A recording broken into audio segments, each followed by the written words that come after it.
Yo, what's good, my people? Before we start, I do have to apologize because I will only be posting one video today because I don't quite have time to post another one, to record another one right after. So I do apologize for that, guys, but I will make up to you guys, I promise. Today we're watching Signs of Intelligence That People Mistake for Stupidity. Okay, without further ado, let's get right into it. Yo. Me and my twins were. Nap time genius. Scientists found that taking a quick power nap can significantly boost cognitive function. When you drift off for just 10 to 20 minutes. Yo, low-key, I feel that though. Like you ever at work and you sneak off somewhere and you go have like a quick like 5-10 minute nap, and you're like, before that you're like, you know them days where you get like 2-3 hours sleep and you're like actually, or your brain is running on like 10% battery, you get me, and you have that quick 10-20 minute nap and then you wake up and you're like feeling refreshed, you get me, and then everything's cool after that. Your brain starts making connections. Yo, those naps come in clutch. That your awake brain completely misses. Your mind is basically playing matchmaker with random pieces of information while you're resting. One study showed that nappers were way better at solving tricky problems than the people who stayed awake. Even historical figures like Salvador Dali and potentially Albert Einstein were known for their creative naps. The If Albert done it, technique involved does that make me Albert Einstein?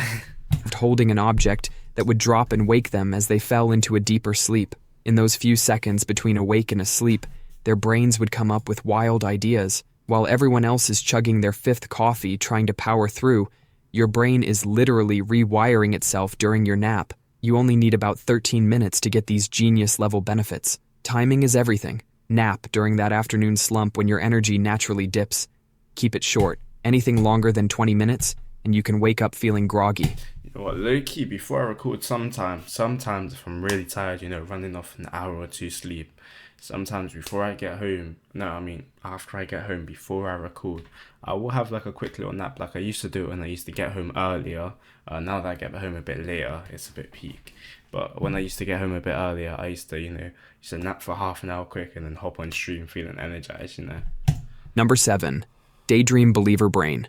People who daydream a lot tend to score higher on intelligence and creativity tests. Really? Your mind is basically so powerful it gets bored with just one task. Think about it like having a low-key, sometimes when there is like a simple task, I will catch myself just like getting distracted by other things. super fast computer that can run multiple programs at once. While you're sitting there looking completely zoned out, your brain is actually working overtime. It's connecting dots from past experiences, solving problems you didn't even know you had, and coming up with creative solutions. There's a thing called the default mode network in your brain that kicks into high gear when you daydream. It's like having a second brain that works in the background. Yeah, I didn't even know any of this, I can't lie.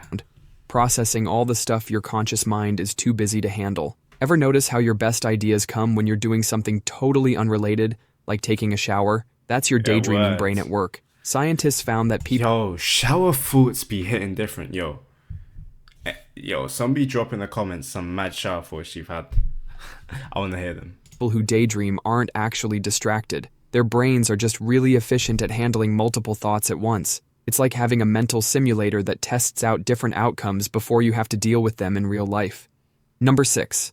Sarcasm savvy. Scientists have found that being good at sarcasm is actually a sign of serious mental horsepower. When someone makes a sarcastic comment, your brain has to process multiple meanings at once. It's like solving a puzzle where the answer is the opposite of what you're hearing. You have to figure out what was said. Yeah, I don't know how... Nah, because I know some pretty dumb people that can understand sarcasm, so I don't know how true that is. What was meant, and why there's a difference. When someone says, "Oh great, another Monday," your brain quickly realizes they're not actually excited about Monday. That split-second mental flip-flop is actually making you smarter. Yeah, I'm gonna have to say, I don't think people that, understand sarcasm are geniuses. I think it's just... most people with a bit of common sense can, sense sarcasm. Studies show this mental workout actually makes people more creative. Every sarcastic exchange is basically a workout for your problem-solving skills. Some people mistake this mental agility for attitude or rudeness. They see the eye roll but miss the brain roll. It's like judging a chess master for moving pieces in weird ways when they're actually planning 10 moves ahead. But there's a catch. You have to be smart enough to know when to use it. Dropping sarcastic comments in a job interview? Probably not the best move. Sarcasm is like hot sauce. A little bit makes things interesting, but too much and everyone starts crying. Number 5. Losing track of time. Losing track of time can actually be a sign that your brain is operating. Low-key, yo, is this just me? Or like low-key, I do be doing this a lot. Like I will get IQ. Like if I'm doing something, if I'm focused on like a task, I'll just be so zoned on it, just so focused. I'll forget about everything else. And I check the clock, and then a couple hours have passed. Like when I'm editing these videos, or when I'm at work doing my job, I'm just kind of zoned out. You get me? And all of a sudden, it's like 4 hours later. Rating at peak performance. Scientists call this state flow, and it's like your mind's version of a superpower. Think about the last time you were so absorbed in something that you forgot to eat. Maybe you looked up and suddenly realized it was dark outside. That's not you being absent-minded. That's your brain being so perfectly matched with a challenge that everything else fades away. It's like your mind is a race car hitting the perfect speed on the perfect track. Your brain actually rewards you for this with feel-good chemicals like dopamine and endorphins. It's basically giving you a high five for being super focused. Some of history's greatest minds were notorious time losers. You can't force this state. If you're watching the clock, you're doing it wrong. This isn't just for fancy intellectual work. You could hit this state while Bro, when you watch the clock, time goes so slow. Playing music, or even organizing your sock drawer. Number 4. Productive procrastination. Scientists have found that some of the most brilliant minds in history were master procrastinators. When you're procrastinating on a big task, your brain is actually working on it in the background. It's like having a supercomputer running calculations while you do other stuff. Think of it like... Sometimes I just be like, I don't even know if this counts, right? But like if I'm doing something, like you ever doing something, you do it for so long, your brain's just like, oh, I need a break from this. So I'll go do something else, I'll go like, I still think about, like for example, if it's like I have to write an essay about a certain thing, I still think about what I'll be writing next, but I'll go do something else in the meantime, you get me? Just to cool down. Is that just me? Marinating meat. Sometimes you need to let things sit for a while to get the best results. Leonardo da Vinci was famous for jumping between projects. He would start painting something, then suddenly switch to designing flying machines, then go back to painting with fresh ideas. When you finally tackle that task you've been avoiding, you often come up with better solutions than if you had forced yourself to do it right away. Your brain has been quietly connecting dots while you were busy organizing your sock drawer. The pressure you feel as the deadline gets closer? That's actually your brain's turbo mode kicking in. Studies show that mild pressure can boost your performance and creativity. It's like your brain saying, now it's game time. The trick is to stay productive while you're avoiding that main task. Instead of watching endless TikToks, tackle smaller related tasks. Maybe you can't write that essay yet, but you can organize your research notes. These little tasks keep you in the game while your brain works its magic in the background. Number 3. Deep dive decisions. Imagine being at a restaurant with a massive menu. Your friend picks the first thing they see, while you're still analyzing every option. Low-key, bro, I hate... You ever have that, like, you're at a restaurant, yeah? You're looking at the menu, you're like, I don't know what to get. And the waiter starts coming up to you like, would you like to order? And you're like, give me a minute. They come back around. Would you like to order? Just give me a second, okay? And I'm and then I see them walking over. I'm thinking, yo, what should I get? Is that just me? You're not just looking at food choices. You're calculating calories, considering past experiences, thinking... Low-key, that's me for real. Like if I'm on a bulk especially, like I'll be looking, what's got the most calories? Or if I'm on a cut as well, what's got the least? Thinking about your plans and factoring in the restaurant's specialty dishes. This kind of in-depth analysis is actually a sign of high intelligence that often gets mistaken for slowness. Think of it like a chess master. While a beginner sees only the next move, a master is playing out entire games in their head. A study found that people who take longer to make decisions often end up being right more often. They're not slow, they're thorough. Obviously, you're going to be right more often if you think about... I don't think that's people like... I don't think that's like an intelligence thing, right? I think that's just a bit of if you think about something longer, you're gonna make a better choice, right? Like if you ask me a question right now, and you gave me 5 seconds to think about it, and you gave me 5 minutes to think about it, I'm gonna be better at answering that question after 5 minutes, aren't I? So I don't think that's an intelligence thing. I'll keep it real. Oh, our brains actually use more energy when we're doing these deep dives. It's like running a supercomputer that's analyzing millions of possibilities. So when people say you're just slow for taking your time with a decision, remember you're not being indecisive. Your brain is just running complex I kind of disagree a little bit. Like, I'd say it's a bit of both.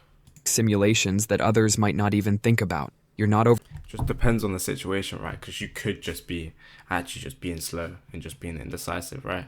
Overthinking, you're outthinking. Number 2, boredom brainiac.